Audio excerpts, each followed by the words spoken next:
नमस्कार, आप live cities देख रहे हैं। मैं हूं जय शुक्ला। सोमवार की देर रात बिहार में बड़ा फेरबदल हुआ है। कई बड़े आईएएस अधिकारियों का ट्रांसफर कर दिया गया है।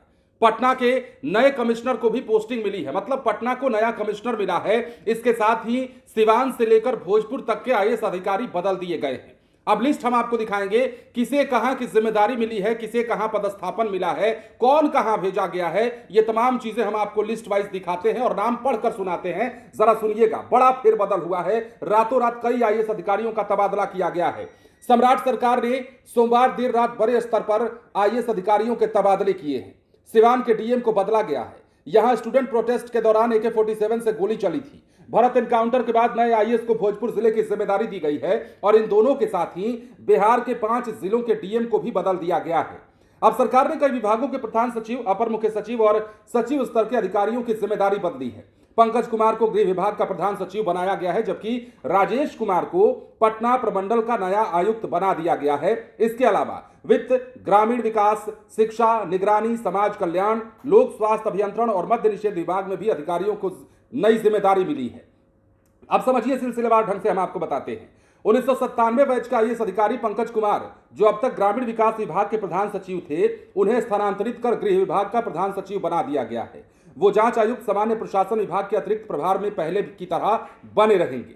पंकज कुमार के गृह विभाग में आने के बाद कुंदन कुमार गृह विभाग के सचिव के अतिरिक्त प्रभार से मुक्त हो जाएंगे।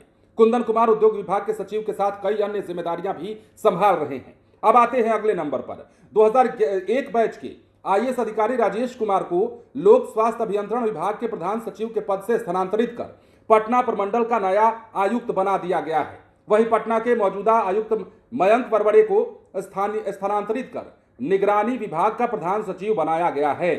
अब आते हैं अगले नंबर पर। 1996 बैच के आईएएस अधिकारी HR श्रीनिवास को समाज कल्याण विभाग के अपर मुख्य सचिव पद से स्थानांतरित करके ग्रामीण विकास विभाग का अपर मुख्य सचिव बनाया गया है। श्रीनिवास जांच आयुक्त, सामान्य प्रशासन विभाग के अतिरिक्त प्रभार में भी बने रहेंगे। अगला नाम अरविंद कुमार चौधरी का है। 1995 बैच के आईएएस अधिकारी हैं अरविंद कुमार चौधरी। मंत्रिमंडल सचिवालय विभाग के अपर मुख्य सचिव हैं। वो अगले आदेश तक बिपाड के महानिदेशक का अतिरिक्त प्रभार भी संभालेंगे। वो बिहार राज्य संयुक्त प्रवेश परीक्षा परिषद के परीक्षा नियंत्रक के अतिरिक्त प्रभार में भी बने रहेंगे। अब 1999 बैच के आईएएस अधिकारी विनय कुमार का भी नाम इसमें शामिल है।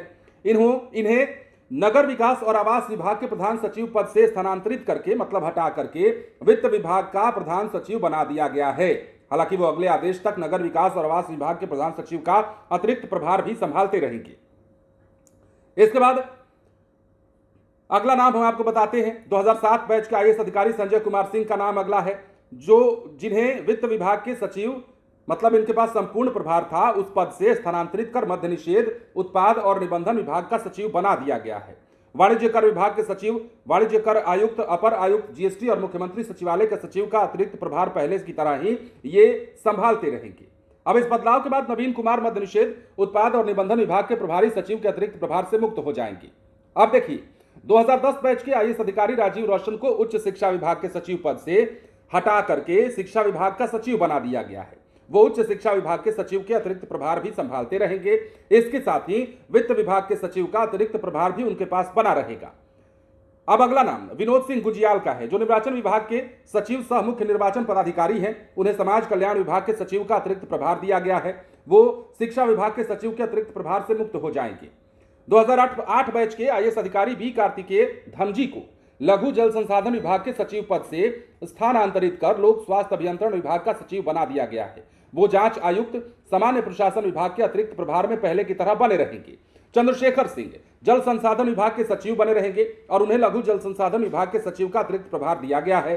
बिहार शिक्षा परियोजना परिषद की जिम्मेदारी नवदीप शुक्ला को 2013 बैच के आईएएस अधिकारी नवदीप शुक्ला को मिली है, जो युवा, रोजगार और कौशल विकास विभाग के विशेष सचिव हैं। अगले आदेश तक बिहार शिक्षा परियोजना परिषद के परियोजना निदेशक का अतिरिक्त प्रभार भी ये संभालेंगे। वो बिहार कौशल विकास मिशन के अपर कार्यपालक पदाधिकारी का अतिरिक्त प्रभार भी संभाल रहे हैं। तो समझिएगा, अब जिन 5 जिलों के डीएम को बदला गया है, एक ब्रीफ हम आपको दे देते हैं। मनीष कुमार मीणा को खान निदेशक पद से स्थानांतरित कर भोजपुर का डीएम बना दिया गया। रुचि पांडे को सीतामढ़ी के डीएम पद से हटा करके बेगूसराय का नया डीएम बना दिया गया। इसके अलावा विजय प्रकाश मीणा को नगर विकास और आवास विभाग के अपर सचिव पद से स्थानांतरित करके सिवान का डीएम बनाया गया है। तनय सुल्तानिया को भोजपुर के डीएम पद से स्थानांतरित कर सीतामढ़ी का डीएम बना दिया गया है। मतलब सीतामढ़ी वाले जो है भोजपुर में आ गए और भोजपुर वाले सीतामढ़ी को चले गए। ये इसके बाद अगला नाम जो है कुमार अनुराग का है, जो बिहार राज्य भवन निर्माण निगम के प्रबंध निदेशक पद से स्थानांतरित किए गए हैं और इन्हें कैमूर का नया डीएम बना दिया गया है। तो समझिए, बिहार में कई आईएएस अधिकारियों को अलग से जिम्मेदारी मिली है, नया प्रभार मिला है और कई जिलों के डीएम बदले गए हैं, कई जिलों के आईएएस अधिकारी बदले गए हैं। मतलब कई जगहों पर ट्रांसफर किया गया है और कई आईएएस अधिकारियों को अतिरिक्त प्रभार सौंपे गए हैं। मतलब पटना के कमिश्नर भी बदल दिए गए हैं। अब पटना के नए कमिश्नर आपको दिखाई देंगे, जिनका नाम हमने आपको बताया है। तो बिहार में लगातार प्रशासनिक फेरबदल के बीच में ये आईएएस अधिकारियों का ट्रांसफर पोस्टिंग भी चल रहा है और इस क्रम में अब देख सकते हैं कि रातों रात आईएएस अधिकारियों का ट्रांसफर करना मतलब यह बताता है कि बिहार सरकार अब किस दिशा में आगे बढ़ रही है, कैसे कैसे लोगों को जगह जगह पर प्रभार दिया जा रहा है। जैसे मान लीजिए सिवान की हमने चर्चा की, भोजपुर की चर्चा की। अब सिवान पहले से हाईलाइटेड है, जब से वहां स्टूडेंट प्रोटेस्ट हुआ, वहां गोलियां चली, उसके बाद से सिवान लगातार सुर्खियों में है। भोजपुर के बिलौटी में जिस प्रकार भरत तिवारी का मामला सामने आया वो सुर्खियों में है। वहां के आईएएस अधिकारी बदले गए, सिवान के आईएएस अधिकारी बदले गए। अब ये ट्रांसफर जो है कई बड़े अधिकारियों को अतिरिक्त प्रभार देने वाला ट्रांसफर बताया जा रहा है। इसके अलावा कई बड़े आईएएस अधिकारियों को अलग अलग जिलों की जिम्मेदारी सौंपी गई है। फिलहाल बने रहे लाइव सिटीज के साथ। धन्यवाद।